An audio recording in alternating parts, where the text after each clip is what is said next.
G'day Vets crew. Don't know what round it is, but we're back at the bend for the GT layout. Who's freaking pumped for that? What a shit. So anyway, I'm just gonna play a lap through. I've done a total of 2 laps timed. Done a few things which I'll go through, but yeah, don't have a massive amount of time at the moment. It's been a bit of a rough week, so just going to, I'll play this lap through. It's a 3:07.2. 3:07.2. Yeah, 3:07.2. Felt like saying 7 minutes and 3 because that's how freaking long this thing feels. 3 minutes 7.2. Plenty more time in it. I don't know I don't know who's done what times. So, but sort of, we'll be able to talk through what it looks like, how it how to kind of flow it. There's no flow, but we'll give it a whirl. I'm not sure. Yeah, supercars at this particular layout certainly isn't ideal, but look, it is what it is. So anyway, I'll hit play. We'll play a lap through. It ain't perfect by any stretch of the imagination, but I'll be able to talk to it a little bit more. I'm not doing the whole lap as a review. I'm just going to do the new section. If you want to see the first third and the last third of the lap, by all means, we were here 3 weeks ago. So go check that video out and have a look at that. But just wanted to get something out for you. And yeah, this will be this.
What a wobbler of a lap. Ah, no. Just set my alarm.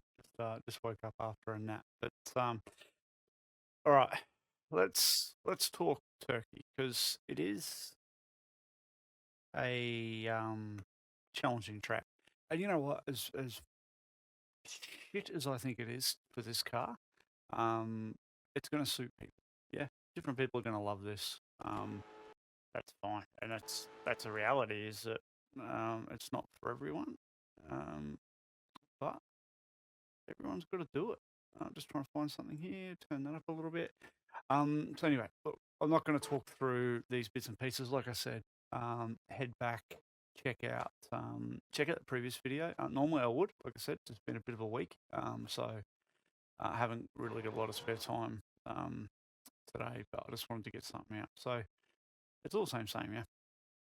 Same into here, cool. So this is where it changes, obviously. So getting the car down and in and rotate it again, go back to the vid, have a check. All right, so make sure you light them up out of there. That's the best tactic that you can have. Wheel spin on corner exit, great for tyre wear. All right, up over the top. So fourth gear, same. Only difference I'm finding here, and like I said, I've only done a couple of laps. Sorry. So if you haven't set yourself this up, or you haven't tried it, or you haven't done it, right? Go to your settings, go to your freaking keybind thingy, and go down here to a little thing called active reset. Okay. What does active reset do? If you're not across that already, you can allocate a keybind to it. And at a particular point in the track, you can press, you can press A, for example. I've got a button on my button box for it. Save start point. Okay. What that will do is it'll save the car on track at a particular. It only works in test sessions. It doesn't work in servers. Okay. But it'll save the car at a particular point in the track. And then at any point, you can hit F, reset the start point, and it'll reset the car back to that point. It's kind of really important for these types of tracks where there's 50,000 corners. Doing an entire outlap to then try, yeah, it's a lot of time. It's very time consuming. So doing it this way means that I can just focus on the next 5 corners and just get the rhythm right there. So just active reset it, get through the 5 corners, reset, go through it again. Now, reset at speed. So whatever you would do, I would normally, for example, no. So I would have it set so that I would reset it. Freaking hell, that went way further back than I expected it to. I'd have it at a reset point like this, okay? For this track, because obviously it's going to change. It's going to change how you would normally approach this just a little bit. So you could set it here, save your start point there, so you get at speed, and then yeah, you can just, if you stuff up, you just hit reset and you start from here again. You don't have to stick around, going back to pit lane and all the rest of it. And then you can just work your way further and further up the track, get a section right, and then use the next straight as a reset point, and just keep building and building on that. That's my 2 cents. That would be beneficial for a track like this that's very different in every way, shape, or form. Anyway, so through here, 4th gear, I'm not running all the way out to the exit here. Pretty close to it, but trying to get the car back over and nice and straight for the braking zone downhill. Definitely, again, so nice and straight on the brake pedal.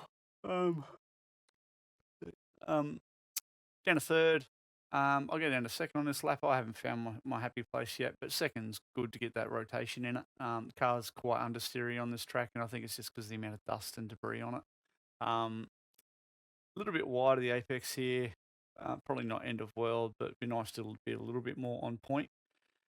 Float the car out. Now, again, this is probably I'll talk about areas that I'm still getting my head around it. So areas you could definitely pick up a little bit of pace. I think it's going to be in that mid corner speed in certain parts of this track. So certainly here, back on the throttle fairly early. I'm actually on the throttle. Sorry, just to play back through here. On the throttle fairly early there. Car's rotated second gear. Float it out a little bit in the middle and then shoot it back towards the curb as best you can, so you can square the car up the hill as nice as you can, and then grab third gear up the hill. You want to angle the car in, a little bit of brake there just to get weight on the nose as it comes over the crest. I don't want it staying up, so just a little bit of bit of brake just to get weight back on the nose, so that it can get the car rotated in. Now, very little amount of brake, a little bit of trail here, but you really want to float the car pretty nicely here out to mid 3/4 track. You're really chasing the rubber line as best you can. You don't want to be out here. It's grey, no grip, and makes no sense for where you need to be. Um, and rotating the car back in. And for me, sort of just a couple laps I've done, I'm not finding getting back to the curb as beneficial. Just a nice radius all the way around here is certainly the way to go. Pretty shit there. You want to be as consistent as you can on the throttle, not this up and down stuff. Yeah, and they're going to be the little 1%ers that'll pick you up a tenth, 2/10 here and there. Floating the car out pretty hard on the throttle here. Once the car gets settled, yeah, nice and hard on the throttle. Floating the car out nicely towards the outside. No brake here. Just a little bit of a lift.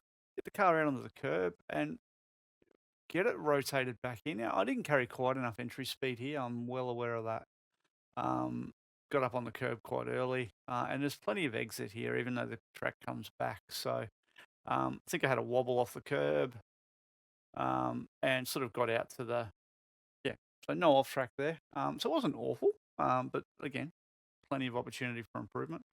Down to fourth here, fairly early on the break. Reason being, a lot of these corners aren't about this corner, it's about the next corner.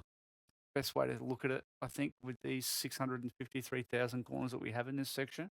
If you try and hustle the first corner, you're going to hurt the second corner. So everything is about linking A with B. So sacrificing a little bit on entry here means that you can get the car rotated in quite nicely, pick up the throttle, and I'm going to go into third here just to get some rotation. Now, I'll be honest, I don't know if I'm fast or slow in this section, to be honest with you, but what am I chasing? What am I looking for? Obviously, nice track position out of here, a nice square car, so you can get on the brake and get it rotated. Third gear is the gear. Third gear is absolutely the gear. And then, getting it nice and rotated in early and not letting it run out here, because again, we've connected A and B, now I need to connect B and C. So you've definitely got to be careful about how much throttle you pick up and how wide you drive the car. So you can see I'm quite wide here, which means I'm shooting the car back to the right a little bit. It's not awful, but this little bit here will hurt this little bit here. So where are we at? We're now at C, D, E, and F. But yeah, definitely try and square the car up as nicely. So I was probably just in a bit early here. Probably could have turned in a little bit later and apex this a little bit later just to keep the car a little bit, literally half a car to a car inside here. Downhill, third gear, monster these curbs. There is off tracks at some point, but and again, so I didn't quite. So this is what I talk about. So you're looking at it from this point of view here. So turning in there, right? So I've got to turn the car in. I don't want to, but I have to. But if I was here, I can turn the car in much nicer into here. So really think about linking your exits as best you can, because I wanted to be using more curb there, a little bit more like that. You can see the car's quite nice and settled. And then again, you can get up and get on the grass here without an off track. Again, too much is it off track? Too much of it is an off track, absolutely. But yeah, a little bit whitish there, not too bad. I haven't quite understood this corner. I feel like I just want to keep coming out of the throttle, but you don't need to. So certainly, stay in the throttle nicely, but this is another one that it lures you in to carrying a ton of speed at this point. Um, what you need to really try and do is keep the car as narrow as you can here. And this is bang on the money as far as I'm concerned.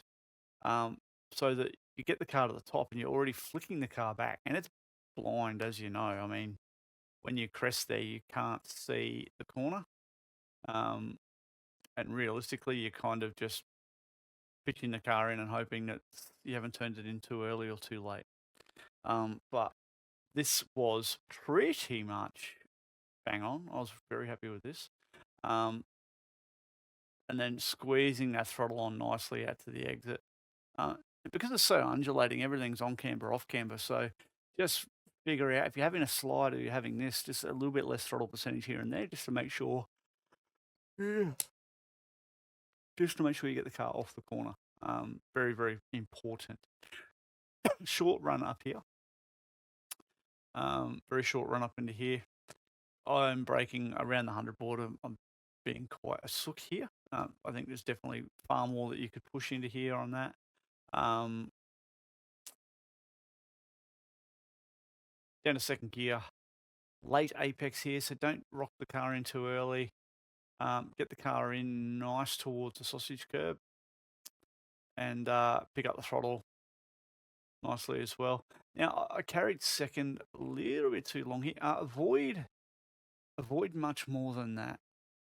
Very slippery on the inside here, and it induces oversteer straight away. So, yeah, avoid too much more than that. And probably look to go to third gear a little bit earlier for that reason, that I'm having a slide early, trying to get on the throttle. Third gear, I could probably grab a little bit more throttle percentage there, but not an awful run. Pretty tame. Get the car back over. This is a tricky little one as well. So get the car back over to the left as quick as you can. And you're braking around about the ripple strip just before. Again, watch other people's laps as best you can when you're in servers. This, like I said, I just wanted to get something out to kind of give a bit of an indication on how to link this thing together. I might even do another video if I have more time to actually put any laps in and try and improve a bit. But I'm going to carry a fair bit of speed here. So carrying third gear in towards apex, sort of want to grab a little bit more curb if you can. And you're floating the car, and it kind of, because again, it's quite, from an onboard point of view, you don't really have a lot of confidence around where the hell the track goes and what's happening. Kind of feels like it's a really tight corner, but it actually opens up quite nicely. So you can clear the brake pretty early and pick up the throttle and kind of run the car out towards this ripple strip here. You don't want to be getting out to this one, and you don't want to be in here. In here, you're too slow here. So you definitely want to float the car out towards this outside ripple strip. Third gear, hard on the throttle, and then again, kind of straight lining it out here. Don't want to be wide, but keep the car definitely in the darker color, in the rubber up area. Nice on the brake. Don't turn in too early. Yawned again. Don't turn in too early. Okay, and you can see I'm off the brake there quite early. Just rolling the car through here and looking where I can pick up the throttle. Wasn't too bad. Again, this is another one that you don't want to come out too wide, and I feel like I have, and you will see exactly why in a second, talking about linking A and B. So just a touch. Too much throttle there. So it was a little slow here, hence why I cleared the brake. And then I pick up the throttle and kind of drive the car in a bit, and then I'm out of it again. So carrying more throttle percentage here will be key to be able to get the car rotated nicely here. Okay. Picked up throttle, it just induced a bit of understeer in the car. And then it was just unhappy. So you end up realistically a car width wide. What does that mean? That means into here, I'm kind of in no man's land. And you can just see the car's just understeering. It's not happy. And that's purely because of the way I exited that last corner. The only advantage to it is that I'm able to open up the apex for this, even though I still missed it, square the car up a little bit and get the thing off the corner. Second gear, up into third. Another corner that kind of sucks you into braking, probably not more than you need to, but longer than you need to, I guess. Get the car into the riddle strip, and there is a ton of exit out here. So you can definitely carry momentum and use all of that exit as best you can to control the slide in the car, because it's very slidey. Yeah, very much. Yeah, car wants to unload constantly through here, and it's sitting quite flat in the rear. So really sorry about the yawns. It's been a week. Yeah, you get that slide in the back of it. So it's a bit of a tricky old track. Like I said, definitely look, go back and watch the bend video from the previous to understand those first bits and pieces. I do apologise for not doing a full lap, but as you can see, just focusing on that section's already over 20 minutes, and unfortunately, yeah, got a bit going on. So connecting the dots is important. Use your active reset. It's really freaking good tool for a track like this. Definitely have a look at what other lap times people are doing. I know the Barbarians thing, I can't get it to work properly at the moment. But you know, 307.2, I feel like it's kind of, if you could just repeat 307s, I think you'd be on the money. But ultimately, it's going to come down to just consistency, looking after the tyre, not getting too aggressive on it, and not